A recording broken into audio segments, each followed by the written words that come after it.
الإحسان شهر الغفران رمضان رمضان رمضان.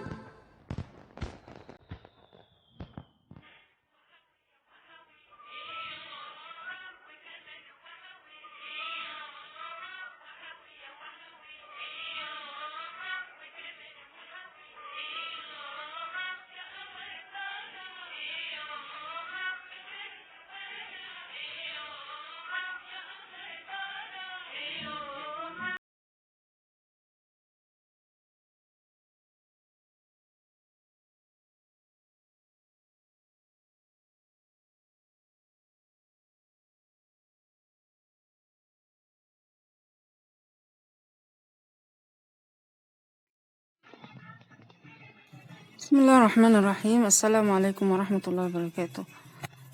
النهاردة عايزين نعمل فانوس بداية من أبسط حاجة، يعني إن احنا هنبتدي من السلك اللي المفروض إن احنا بنشتريه أساسا جاهز عشان نوفر على نفسنا، أو أساسا ما بنعرفش نعمله إلا لو هنعمله بكرتون، أو لو كان عندي فانوس قديم بجدده.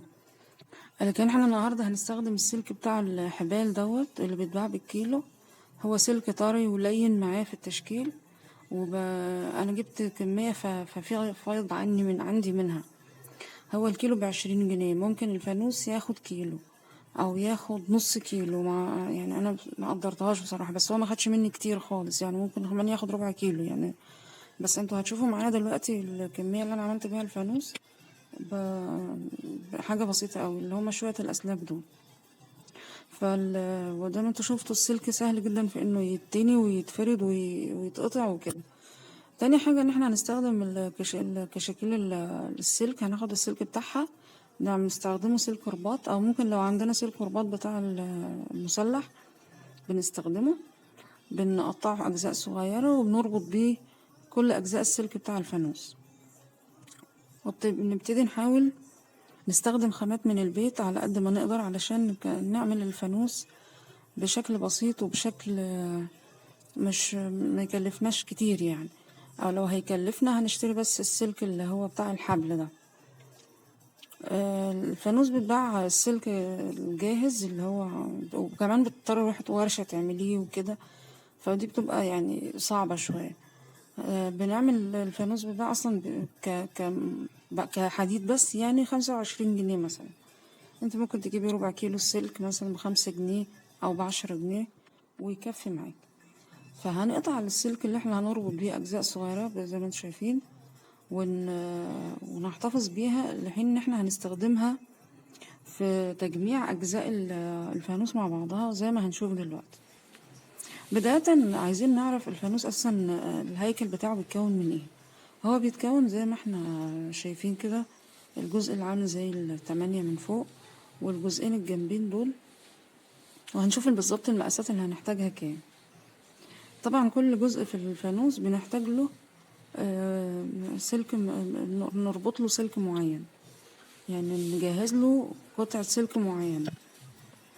الجزء ده 20 سنتي، الجزء اللي في النص ده 15 سنتي، والجانبين دول كل جزء 30 سنتي. الجزء اللي فوق اللي هو يعني الأول نشوف القاعدة ديت هتبقى بالشكل ده، ومن تحت برضو 20 سنتي زي الجزء اللي فوق. يعني القاعدة زي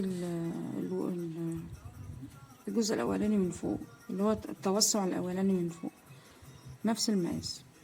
على فكرة لو زاد شوية مش مشكلة، يعني هو كده كده بيدي شكل أفضل للفانوس، يعني المهم إنه يكون الأضلاع كلها طول بعض، ما يكونش في حاجة مختلفة، يعني الأضلاع في المكان الواحد تكون طول بعض. لكن انت عايزة تزودي ال20 تخليها 25 30 مش هتفرق يعني، بس المهم يكونوا الأربع جوانب زي بعض زي ما هنشوف دلوقتي. انا برسم الفانوس عشان تعرفوا بالظبط المقاسات المطلوبة لكل السلك اللي احنا هنشتغل بيه. السلك انا عملته على حسب المقاسات دي، عايزة تزودي هتزودي في السلك اللي هنستخدمه. دي 15 برضو زي الرابط اللي تحت ده 15. يبقى كده ايه، عرفنا مقاسات الفانوس. والجنبين اللي تحت دول 10 سنتي. وممكن يكونوا برضو 15 يعني. الموضوع مش مش رابط على مقاس معين. دول الجنبين، الجنب اللي هيبقى تحت. يعني ده انا بوريكي ترتيب الفانوس هيبقى ماشي ازاي. انا عملت كل الاجزاء دي بالسلك اللي انا وريته لكم. ده بيبقى سهل جدا في تشكيله طبعا. هو بيتعب شوية بس بيدي نتيجة كويسة في الاخر. ده 30، دي 20 سنتي، 20 سنتي، الجزء مربع 20 سنتي. المثلث اللي انتوا شايفينه ده اللي هيبقى في القمة فوق، ده عبارة عن 20. ده اللي هيركب هنا لازم يكون 20 زيه، وهيكون 15 يعني 15 20. الجزء اللي تحت ده 15 و15. على فكرة بس في غلطة بسيطة هنا، أنا عملت اختلاف شوية في المقاس بس عالجتها. بس هو المفروض يكون 15 والجنبين 10 و10 وتحت 20 زي ما اتفقنا. المفروض ان احنا هنركب الجزء المربع ده هنا وجزء المربع هنا، وفي تحت كمان في القاعدة جزء مربع كمان اللي احنا قلنا عليه ان هو نفس طول الجزء اللي فوق اللي تحت 8 دي. هنبتدي نجمع اجزاء الفانوس مع بعضها.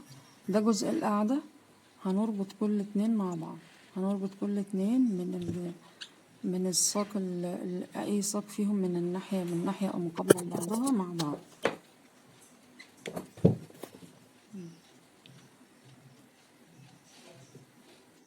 جمعنا القاعدة مع بعضها وهنركب فيها الجزء اللي هو يعني احنا جمعنا الجزء من تحت اللي هو 20 سنتي في 20 سنتي للقاعدة بتاعة الفانوس مع الجزء اللي بيقوم الفانوس من تحت.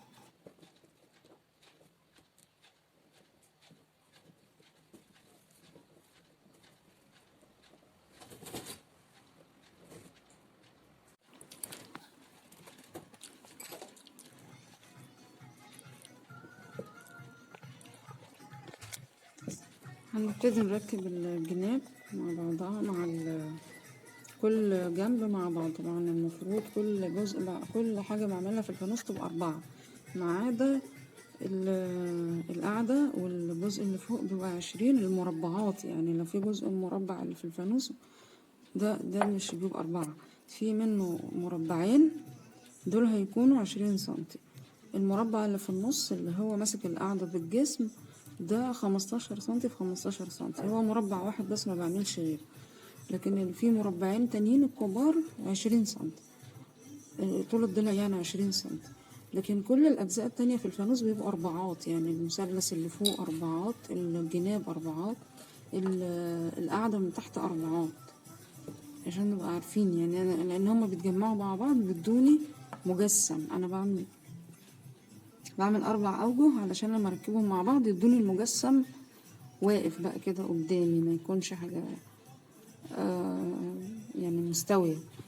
فده الفانوس بعد ما اتربط في بعضه وجمدت عليه وظبطته بسلك الكشاكيل زي ما اتفقنا. بعد كده بجيب قماش الخيامية واقيس كل جنب في الفانوس، اقيسه واعلم بالقلم واقص كل جنب بالظبط. يعني الجنب زي ما انتم شايفين كده، القمة بالجسم بالقاعدة كل جنب ليه قطعة لوحده واقصها. وبعد كده بخيط بالمكنة او على ايدي الاجزاء دي في بعضها، بس بسيب جزء مفتوح عشان ادخل منه الفانوس. وبجيب حلقة زي ديت واربطها برضو بالسلك الرباط بتاع الكشاكيل، واربطها كويس معاهم عشان هيتمسك منها الفانوس. ويفضل ان انا لما اركب القماش احط شمع كتير حوالينها وحوالين السلك عشان يتمسك الموضوع كله مع بعض. طبعا انا خيطت الخيامية مع بعضها ال4 اوجه مع بعض، بس بسيب ناحية مفتوحة ما بخيطهاش. يعني انا بخيط من 3 اماكن وبسيب مكان مفتوح عشان ادخل منه الفانوس والزقه واظبط القماش عليه. وهي عملية سهلة جدا، يعني اسهل من ان انا الزق كل جزء مع بعض. لا، الخياطة اسهل ان انت بتروحي مركبة وتظبطي الاماكن على بعضها وتتلزق. بعد كده بنركب الفرنشة اللي هي الصفرة، اللي هي المعروفة بتاعة الحاجات بتاعة رمضان. الفرنشة الصفرة دي هي طولها 2 سنتي ولا حاجة، المتر ب3 جنيه مثلا. فبركبها بعد ما بخلص الفانوس وتلزيقه وكل حاجة. بس في فكرة معينة أنا عاملاها في الفانوس دوت، هتشوفوها مختلفة عن أي فانوس اتعمل قبل كده، لأن وطبعا كل الفانوس ده فكرة حصرية مني على اليوتيوب، لأن محدش، أنا دورت على اليوتيوب كله ازاي أعمل الأسلاك عشان الفانوس عشان أركب عليه القماش على طول. لقيت ان هي دي، انا اللي فكرت في الفكرة دي، ان انا اعرف اوصل للهيكل بتاع الفانوس من جوه. طبعا ده الفانوس بعد ما اضفنا له الاضاءة والنور شكله جميل جدا.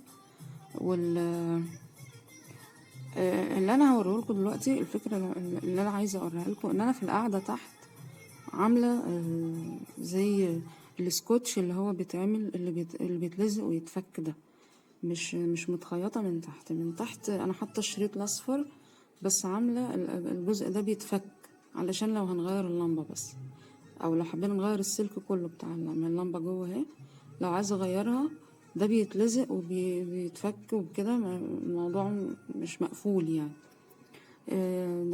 يعني انا حاولت ان انا اشوف حل للموضوع ده، فالحمد لله ان انا توصلت للفكرة دي، ويا رب يكون تنفيذه سهل. وكل عام وانتم بخير وشرفتوني، والسلام عليكم ورحمة الله وبركاته.